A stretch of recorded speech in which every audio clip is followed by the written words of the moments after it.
আমরা এতদিন ধরে তোমাদের জ্যামিতি করাই, তো মানে কি নর্মালি আমরা বোর্ড আর চক দিয়ে কি করি, জ্যামিতিটা করি। আজকে হচ্ছে তোমাদের সাথে পরিচয় করে দেবো অনেক কিছু। তো তার জন্য আমরা কি নিয়ে এসেছি, একটা জাদুর বাক্স। তো চলো আমরা এই জাদুর বাক্সটা সবাই ঠিক আছে। দেখো আমাদের জাদুর বাক্সে কি আছে, অনেক কিছু আছে আমাদের জাদুর বাক্সে। আচ্ছা তোমাদের কারো আশা লাগবে না, তোমরা শিখে যাও।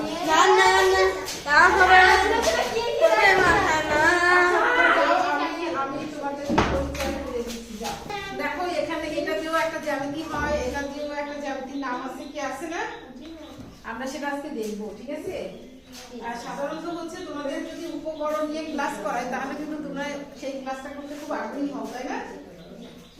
আচ্ছা দেখো, এটা কম্পাস, দেখছো?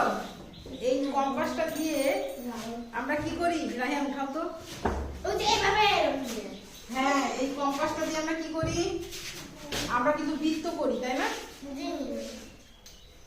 আমরা বৃত্ত আঁকাই, লম্ব আঁকাই, তাই না? এটা দিয়ে এই দেখো, এটা হচ্ছে কাঁটা।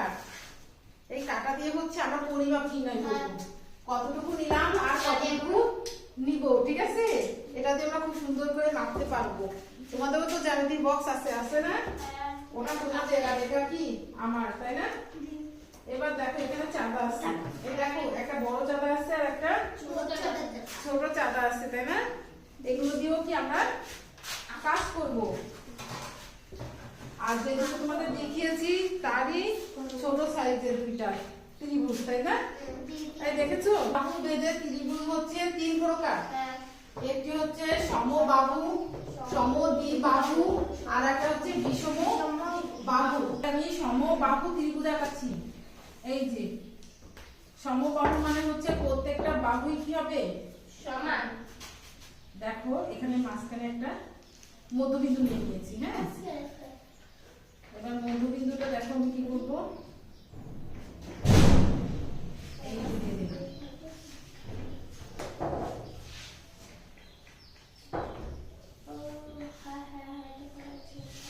এই সমবাহু কি হচ্ছে,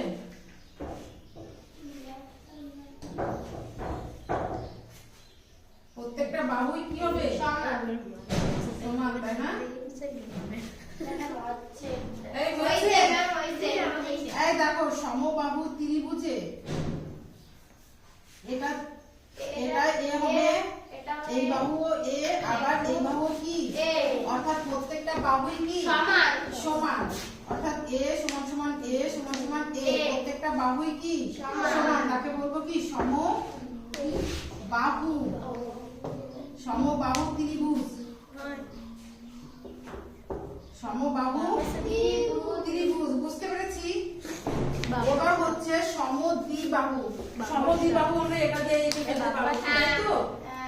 এই দেখো সবাই দেখো, এটা কি বাহু, সমদ্বিবাহু। দেখো তো হয়েছে কিনা, এই হয়েছে। দেখো প্রত্যেকটা বাহুই কিন্তু সমান না, এখানে সমদ্বিবাহু মানে কি, দুটি বাহু সমান। দেখো এটাও এ যদি হয় তাহলে এটা কি এ, এটা এ হলে এটা এ, আর এটা আমরা বি ধরবো, ঠিক আছে? কারণ কি এই দুটো বাহু থেকে এই বাহুটা কি বড় না, এর জন্য এর নাম দেবো কি সম। আমরা বিষম বাহু ত্রিভুজ আঁকবো, কি ত্রিভুজ আঁকবো, বিষম। এটা একটু বড় করে আঁকতে, তাই না? দেখো বিষম বাহু ত্রিভুজ মানে কি, যার প্রত্যেকটি বাহুই কি আলাদা, এই যার প্রত্যেকটা বাহুই কি ভিন্ন, যার প্রত্যেকটা বাহু ভিন্ন ভিন্ন। দেখো তো কোনো বাহুর সাথে কোনো বাহু মেলে কিনা, এই মিলবে না, দুইটা বাহু মেলবে, একটাও মেলবে না। এই দেখো আমাদের যে কাঁটাটা ছিল, কাঁটাটা দিয়ে তোমাদের প্রমাণ করে দেখাই। দেখো এখান থেকে এইটুখানি, তাই না? এই মিলেছে, আবার দেখো এটা মেলে, এই এটা মেলে, তাহলে কি আমরা বুঝতে পেরেছি কি, যার 3টা বাহুই আলাদা, যার 3টা বাহু আলাদা, আলাদা না। হ্যাঁ বুঝি না, বলো কি হবে, এ বি সি হবে। দেখো এ বি সি, দেখো এর নাম কি? বিষমবাহু। বোঝার চেষ্টা করো। বিষম বাহু ত্রিভুজ। এই বুঝতে পেরেছি? সহজ নাকি জটিল? তাহলে দেখো এখানে আমরা বাহু ভেদে ত্রিভুজ কত প্রকার? কি কি? সমদ্বিবাহু ত্রিভুজ, বিষমবাহু ত্রিভুজ। কে বলতে পারবে? কে পারবে? সাথী বলুন।